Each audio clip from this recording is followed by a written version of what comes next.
ವ್ಯಾಕರಣಾಂಶದಲ್ಲಿ ಛಂದಸ್ಸು ಎಂಬ ವಿಷಯ ಸಂಕೀರ್ಣವನ್ನು ನಡೆಸುತ್ತಿದ್ದೇನೆ.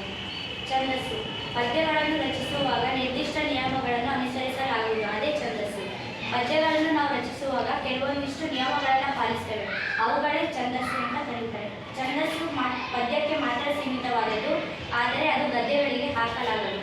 ಛಂದಸ್ಸನ್ನ ನಾವು ಪದ್ಯಗಳಿಗೆ ಮಾತ್ರ ಹಾಕಬೇಕು, ಗದ್ಯಗಳಿಗೆ ಅದನ್ನು ಹಾಕ್ಲಿಕ್ಕೆ ಬರಲ್ಲ, ಪಾಠಗಳಿಗೆ ಅದನ್ನ ಹಾಕಲಿಕ್ಕೆ ಬರೋದಿಲ್ಲ. 2 ಸಾಲಿನ ಪದ್ಯಕ್ಕೆ ದ್ವಿಪದಿ ಎಂದು ಕರೀತೇವೆ ನಾವು. 3 ಸಾಲಿನ ಪದ್ಯಕ್ಕೆ ತ್ರಿಪದಿ, 4 ಸಾಲಿನ ಪದ್ಯಕ್ಕೆ ಚೌಪದಿ, 6 ಸಾಲಿನ ಪದ್ಯಕ್ಕೆ ಷಟ್ಪದಿ, 14 ಪಾದಗಳ ಪದ್ಯವನ್ನು ಅಷ್ಟಷಟ್ಪದಿ ಎಂದು ಕರೀತೇವೆ, ಅಥವಾ ಸಾನೆಟ್ ಅಥವಾ ಸುನಿತ ಅಂತ ಕರೀತೇವೆ. ಪಾದ ಅಂದರೆ ಇಲ್ಲಿ ಕಾಲು ಅಂತ ಬರಲ್ವಾ, ಅದು ಬಿಟ್ಟು ಸಾಲುಗಳು ಅಂತ ಬರ್ತವೆ. ಸಾಲುಗಳಿಗೆ ನಾವು ಪಾದ ಅಂತ ಕರೀತೇವೆ. ಛಂದಸ್ಸಿನಲ್ಲಿ ಒಂದು ಛಂದಸ್ಸು ಒಂದು ಲೈನಿಗೆ ಹಾಕ್ತಿದ್ದೀವಿ ಅಂದರೆ ಅದರಲ್ಲಿ 3 ಪಾರ್ಟ್ಸ್ ಇರ್ತದೆ: ಪ್ರಾಸ, ಯತಿ, ಗಣ. ಪ್ರತಿಯೊಂದು ಸಾಲುಗಳು ಈ 3 ನಿಯಮದಿಂದ ಕೂಡಿರುತ್ತದೆ. ಯತಿ ಮತ್ತೆ ಪ್ರಾಸ ಮತ್ತೆ ಗಣ, ಮಾತ್ರ ಗಣ, ಅಕ್ಷರ ಗಣ, ಅಂಶ ಗಣ ಅಂತ. ಗುರು ಅಂದರೆ ಈ ಥರ ಹಾಕ್ತೀವಿ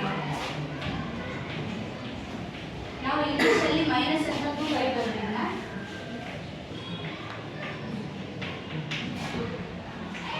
ಲಘು ಅಂದರೆ ಆಲ್ಫಾಬೆಟ್ಸ್ ಏನು ಬರುತ್ತಲ್ಲ ಇವು, ಆ ಥರ ಹಾಕ್ಬೋದು. ಗುರು ಯಾವುದ್ಯಾವುದಕ್ಕೆ ಹಾಕಬೇಕು ಅಂದರೆ ದೀರ್ಘಾಕ್ಷರಗಳು ಅಂದರೆ 2 ಮಾತ್ರ ಕಾಲದಲ್ಲಿ ಉಚ್ಚರಿಸಲ್ಪಡುವ ಅಕ್ಷರಗಳಿಗೆ ಗುರುವನ್ನು ಹಾಕಬೇಕು. 1 ಮಾತ್ರ ಕಾಲದಲ್ಲಿ ಉಚ್ಚರಿಸಲ್ಪಡುವ ಅಕ್ಷರಗಳಿಗೆ ಲಘು ಅಂತ ಹಾಕಬೇಕು.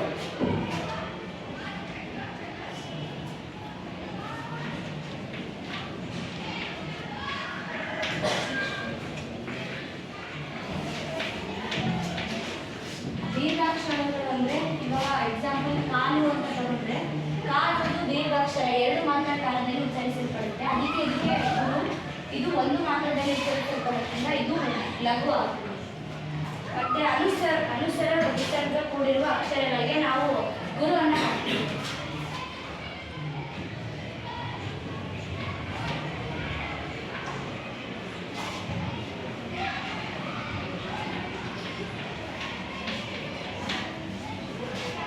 ಉದಾಹರಣೆ ಬಲ್ಗನ ಅಂದರೆ ಇದು ಅನುಸ್ವರ ಸಹಿತ ಅಕ್ಷರ, ಹಾಗಾಗಿ ಇದು ಗುರು ಆಗ್ತೈತಿ. ಇದು 1 ಮಾತ್ರ ಕಾಲದಲ್ಲಿ ಉಚ್ಚರಿಸಲ್ಪಡುವ ಅಕ್ಷರ, ಮತ್ತೆ ರಸಸ್ವರ ಆಗಿರೋದ್ರಿಂದ ಲಘು ಆಗುತ್ತೆ. ಮತ್ತೆ ಸಂಯುಕ್ತಾಕ್ಷರದ ಹಿಂದಿನ ಅಕ್ಷರ, ಒತ್ತಕ್ಷರ ಏನು ಕೊಡ್ತೀವಲ್ಲ ಅದು ಹಿಂದಿನ ಅಕ್ಷರ ಗುರು ಆಗುತ್ತೆ, ಆ ಅಕ್ಷರ ಮಾತ್ರ ಲಘು ಆಗುತ್ತೆ.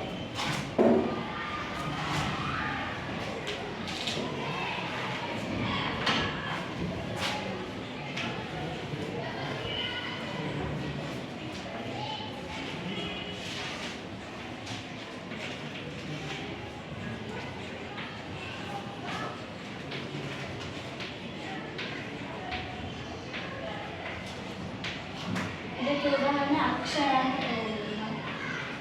ಇದು ಒತ್ತಕ್ಷರ ಆಗಿರೋದ್ರಿಂದ ಇದು ಹಿಂದಿನ ಅಕ್ಷರ ಗುರು ಆಗುತ್ತೆ, ಇದು ಮಾತ್ರ ಲಘು ಆಗುತ್ತೆ. ಮತ್ತೆ ಷಟ್ಪದಿಯ 3 ಮತ್ತು 6ನೇ ಸಾಲಿನ ಪಾದಗಳ ಕೊನೆಯಲ್ಲಿ ಗುರುನ ನಾವು ಹಾಕಬೇಕು. ಅದನ್ನ ಯಾಕೆ ಅಂದರೆ ನೆಕ್ಸ್ಟ್ ನಾನು ಷಟ್ಪದಿ ಹೇಳ್ತೀನಿ. ಮತ್ತೆ ಅರ್ಕಾವತ್ತಿನ ಹಿಂದಿನ ಅಕ್ಷರಕ್ಕೆ ನಾವು ಗುರು ಹಾಕ್ತೀವಿ.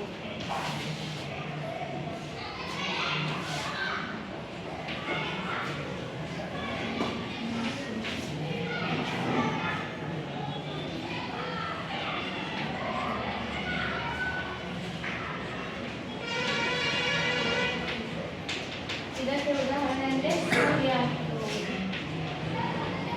ಇದಕ್ಕೆ ನಾವು ಅರ್ಥವಂತ ಅಂತ ಹೇಳ್ತೀವಿ. ಇದು ಹಿಂದಿನ ಅಕ್ಷರ ಅಂದರೆ ಇದು ಗುರು ಆಗ್ತದೆ, ಇದು ನಮ್ಮ ಲಘುನ.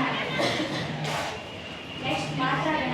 ಮಾತ್ರಗಳ ಆಧಾರದಿಂದ ಗಣ ವಿಭಾಗ ಮಾಡಲಾಗುವ ಮಾತ್ರಗಣಗಳು. ಅಂದರೆ ನಾವು ಮಾತ್ರಗಣ ಅಂದರೆ ಒಂದೊಂದು ಅಕ್ಷರದಿಂದ ಗಣಗಳನ್ನ ಮಾಡ್ತಾ ಹೋಗ್ತೀವಿ, ಅದಕ್ಕೆ ನಾವು ಮಾತ್ರಗಣ ಅಂತ ಕರಿತೇವೆ. ಮಾತ್ರಗಣಗಳ ಆಧಾರಿತ ಮೇಲೆ ಇರುವ ಛಂದಸ್ಸು ಕಂದ, ಷಟ್ಪದಿ, ರಗಳೆ. ಇದು 3ನ್ನ ನಾವು ಮಾತ್ರಗಣದ ವಿಭಾಗಗಳನ್ನು ಕರಿತೇವೆ. ಮಾತ್ರಗಣ ಅಂದರೆ ಅಕ್ಷರದ ಮೇಲೆ ನಾವು ಈ 3 ಛಂದಸ್ಸನ್ನ ಹಾಕ್ತಾ ಹೋಗ್ತೇವೆ, ಕಂದ ಮತ್ತು ಷಟ್ಪದಿ, ರಗಳೆನ. ಮೊದಲನೇದಾಗಿ ಕಂದ ಪದ್ಯ. ಕಂದ ಪದ್ಯ ಎಷ್ಟು ಸಾಲಿನ ಪದ್ಯ? ಅದಕ್ಕೆ ನಾವು ಚೌಪದಿ ಅಂತ ಕರಿತೀವಿ. ಕಂದ ಪದ್ಯದ ಮೊದಲ ಮತ್ತು 3ನೆಯ ಸಾಲಿನ ಅಕ್ಷರಗಳು ಮಾತ್ರಗಳು ಸಮವಾಗಿರುತ್ತವೆ.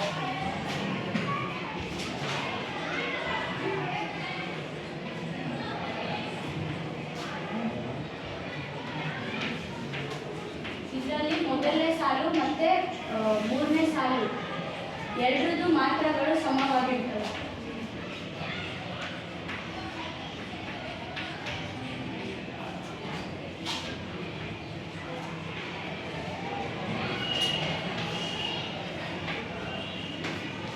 ಮತ್ತೆ 2 ಮತ್ತು 4ನೇ ಸಾಲುಗಳು ಸಮವಾಗಿರ್ತವೆ.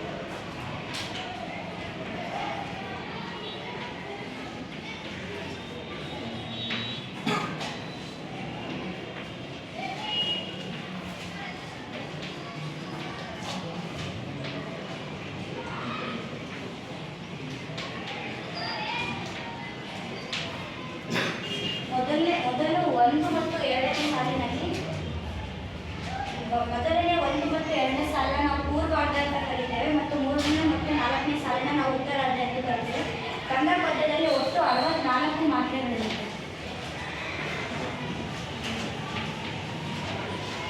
ಮೊದಲನೇ ಸಾಲಿನಲ್ಲಿ 12 ಅಕ್ಷರ ಇರ್ತವೆ. 2ನೇ ಸಾಲಿನಲ್ಲಿ 20 ಅಕ್ಷರಗಳಿವೆ.